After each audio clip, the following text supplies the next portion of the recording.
You talk to people who are expert computer users, they are so bloody powerful, it is just beyond belief. Trying to build a company and have it succeed is like eating glass and staring into the abyss. Every morning I go for a run. That's the first thing I do every morning. Haven't taken a day off from running since December 2016. Want to be happy? Build a life, not just a business. Living that believing life. Out here living that believing life. Every day we living that believing life. Hustle like we living that believing life. Living life, yeah, so we grinding it out. Every single day we be grinding it out. Hustle like we living that believing life, oh. That believing life, oh. Hey, it's Evan Carmichael, and this channel was created to help you overcome the #1 challenge that is holding you back, a lack of belief in yourself. You watch these videos because you know there's something more inside you too. You have Michael Jordan level talent at something. So today, let's live your best belief life and learn the 10 universal skills that are hard to learn but will pay off forever. Okay, let's kick it off with skill *1. Develop a high pain tolerance with Elon Musk. There's a friend of mine who's got a great saying about creating a company, which is trying to build a company and have it succeed is like eating glass and staring into the abyss. So, I mean, what tends to happen is it's sort of quite exciting for the first several months of starting a company, and then reality sets in. Things don't go as well as planned. Customers aren't signing up. The technology or the product isn't working as well as you thought. And then that can sometimes be compounded by a recession, and it can be very, very painful for several years. So I think, frankly, starting a company, I would advise people to have a high pain tolerance. Skill *2, master computer skills with Jordan Peterson. I made a decision when the computers started to become omnipresent, and so that would have been about 1993, that I was going to spend a year, and that was the first year that I was teaching in Boston, pretty much doing nothing but figuring out how Intel 486s worked.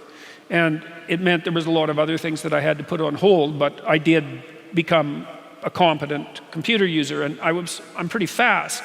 But, you know, my son, it's just annoying as hell to watch him on the computer and on the phone, and my graduate students as well, because they're so much faster than me that it's not even funny, and I'm not really accustomed to being slower than someone else in the room. And so, you know,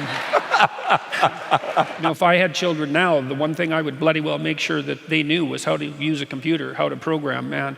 Because if you're smart and you can use a computer, you are so much smarter than you are if you're just smart that it's not even funny. You know, and you talk to people, you see this in Silicon Valley all the time, you talk to people who are expert computer users, they are so bloody powerful, it is just beyond belief. So, and that's going to do nothing but expand, right? Because Moore's law is not dead, and computers are doubling in power every 18 months, and who the hell knows where that's going to go. Skill *3, become a learning machine with Tony Robbins. But you can't have a standard education and expect to have an extraordinary life. It's not going to happen. The one breakthrough for all leaders is constant, never-ending improvement. And that means educating yourself and continuing to develop even greater emotional mastery, because that's what affects whether you execute or not. The opportunity for self-education is there. We have to change our psychology from, I'm going to do what everybody else does, and I'm mad because it doesn't work anymore, to the reality is this is the greatest time to be alive if you're growing, you're learning, you're educating, and you're developing valuable skills. It's like, if you go to work for McDonald's, I don't know, I think the average I read recently is $7.75 an hour in the United States working for McDonald's. The skill sets, the value you provide can be taught to anyone in about 20 minutes. Instead of complaining, you gotta say, where are the skill sets valued in the marketplace? And how do I work harder on myself than anything else? Because if I become more valuable, then I will be able to give more, do more, and change more. When I interviewed Warren Buffett, I asked the most important investment he ever made in his life. You know what he said it was? I was thinking all the companies he'd done, you know. He said, Tony, go into Dale Carnegie. I said, what? He goes, because by developing myself, that's the most important investment. Those skill sets, learning how to persuade, learning how to speak, learning how to influence, all my ideas would have died on my lips if I hadn't been able to influence, and I learned it from that little course. Most valuable thing I ever did in my life, he said. Skill *4, influence and persuade people with Ed Mylett. If I could go back and you could only give me one skill to begin with and I had to build from all of it, I can tell you for sure what it would be for me, and that would be the ability to influence. So it's the ability to persuade people. Without that skill set, the vast majority of my wealth does not exist. If you can't persuade people, if you can't influence people to make decisions that are in their own best interest, but that also grow your business, your brand, your company, your net worth, you can't ever become successful. One thing that everybody I know that's a leader in everything they do can do is persuade people. Now, I watch people do that in all different types of ways. Some do it through intimidation, some do it through force, some do it through humor, some do it through persuasive strategies, transfer of energy, you name it. But all leaders can persuade. All successful people can get people to make decisions in their own best interest that also get them to participate with their company. It's the number one skill that I see most people not spending the most time on, is their ability to communicate, their ability to persuade people. And because they're constantly trying to go to a different course, or they think that somehow if their product is good enough, or they get the right sales pitch, that somehow they're gonna win. But the fact of the matter is, you've got to become a better persuader. Also, if you want to have more confidence and motivation, check out my 254 series. They're free. The links to join are in the description below. There are just times when something is important enough, you believe in it enough, that you do it in spite of the fear. You got to separate the vehicle from the outcome. What is it that's going to truly fulfill you? What is it that's going to give you that extraordinary life? Everything I didn't want to do is what got me to where I'm at today. Skill number 5, have integrity with Warren Buffett.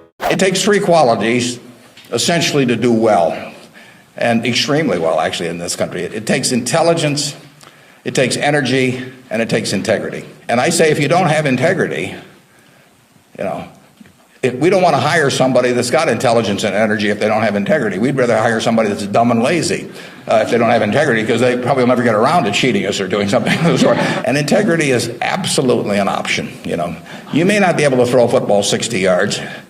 And you may not be able to run the 100 in 9.8. You may not be able to sink 3-pointers but you can choose where you stand on the integrity scale. You weren't born wired one way or the other. That is an absolute choice you make. Skill number 6, develop discipline with David Goggins. I prioritize trying to win the battle in the morning. So I always win the battle in the morning. So I get up in the morning time, every morning I go for a run. That's the first thing I do every morning. Haven't taken a day off of running since December 2016. Every day, up in the morning. So I also stretch out every day for about 2 to 3 hours. Every day. I've missed 2 days in about 5.5, 6 years. So that's just my routine. And about 4 days a week, I'm in the gym hitting the weights. Because you can't just be a runner. So this is every single day. The monotony of my life, but this is what builds discipline. And not everybody, I'm not telling everybody to do this, but this is my lifestyle. This is how I build self-discipline. Skill number 7, be a great reader with Oprah Winfrey. And I would say reading is the strongest signal for success in the future that I've ever seen. It is the strongest. I got my first job in radio when I was 16 years old, because I've been broadcasting since I was 16 years old. But my first job I got because I was a great reader. When you are a great reader, you can articulate and speak and command the English language in ways that other people cannot. And people think you're a lot smarter than you are, lots of times, because you're a great reader. Have you ever met a person who was a great reader when they were young who was not successful? You never. It is the absolute best foundation ever in life. Skill number 8, don't overvalue your time with Gary Vaynerchuk. How do you know when a business opportunity or venture is worth your time? And when do you say no when so many people would say yes in that situation? I think too many people overvalue their time when their time is worth nothing. So, this is my favorite one. I love when people are like, yo, is this worth my time? I'm like, well, and it's in a business context. I'm like, well, how much money is your business making? They're like, yo, I don't have one yet. I'm like, well, your time is worth 0. So I think people are audacious with their time. They're fancy before they're fancy. So everything's worth your time when you're at 0. You may bail. I'm a big believer of I'm in yes culture. My whole game is yes, comma. I'm not a great person to ask the no thing. I think there's people that are more disciplined at no. I just like the value of yes, and then if I'm a week, an hour, a year in, and I've realized it's not right, I leave, I bail. Because I'm not worried about the loss, because I'm not hearing anybody's opinions. I think you get context.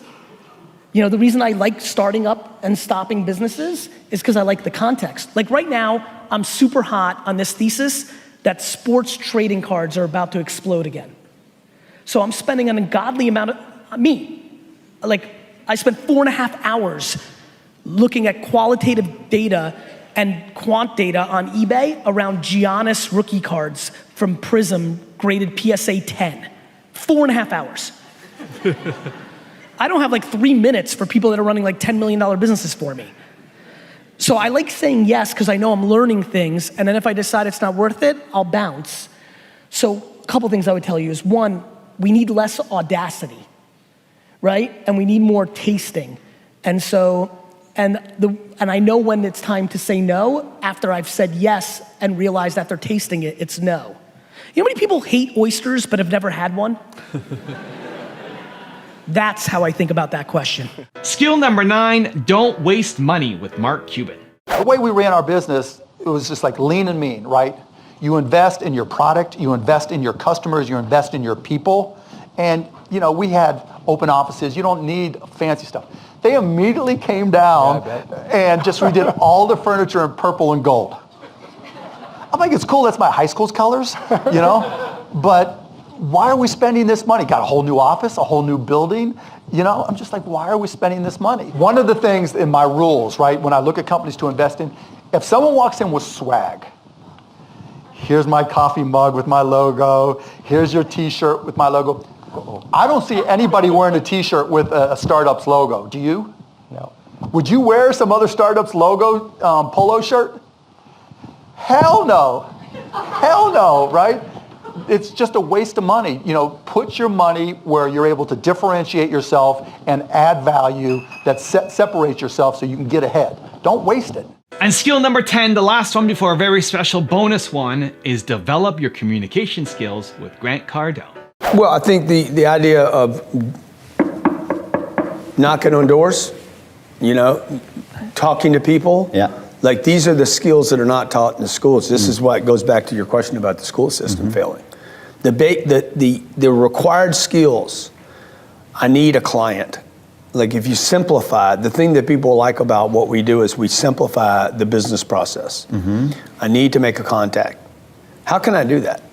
Like how can I just simply, if I'm a cameraman and I want more work, you know, how do I knock on a door or make a phone call, get in front of someone. So hard. Impress them. You know, if I go to Harrods right here, I'll see how many people don't have that skill. I walk in, I don't even get hello. You know, I don't get hello. How you doing? Great to have you here. Appreciate you being here. It's so nice for you to drop by. Thanks for coming into Cartier. I mean, it's a $3 million ring over there. I went in there the other day. I can't even get anybody to show me anything. I'm like, how much is the ring? You know, they kind of look at me, right? Can you show it to me? Do you mind showing it to me? He showed it to me, told me how much it was, and I leave. He didn't show me a second ring, a third ring, a fourth ring. So those are the skills that people need, right? How do I interact with people? Communicate. Yeah.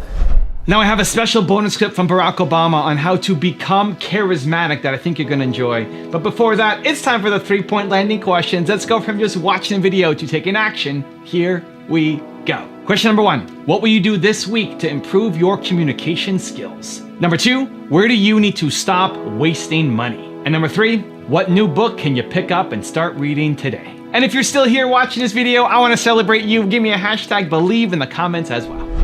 You may have heard about this. Kanye is thinking about running for Speaker of the House.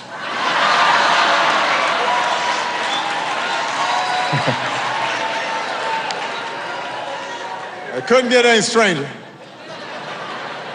But in case Kanye is serious about this whole POTUS thing, or as he calls it, PZ,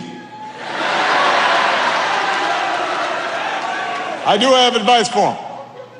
There's some stuff that I picked up on the way. First of all, you've got to spend a lot of time dealing with some strange characters who behave like they're on a reality TV show. So you've got to be cool with that. Love you too.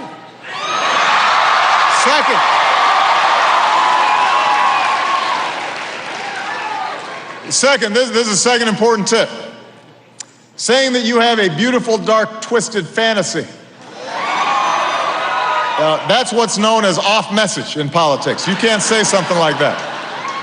There are a lot of people who've lost their congressional seats saying things like that. You don't do that. That's number 2. And number 3, do you really think that this country is going to elect a black guy from the south side of Chicago with a funny name to be president of the United States? That is crazy.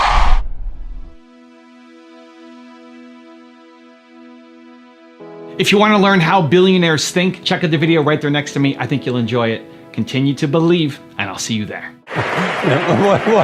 What are you urging them to do? I'll explain it. Guess what I'm talking about.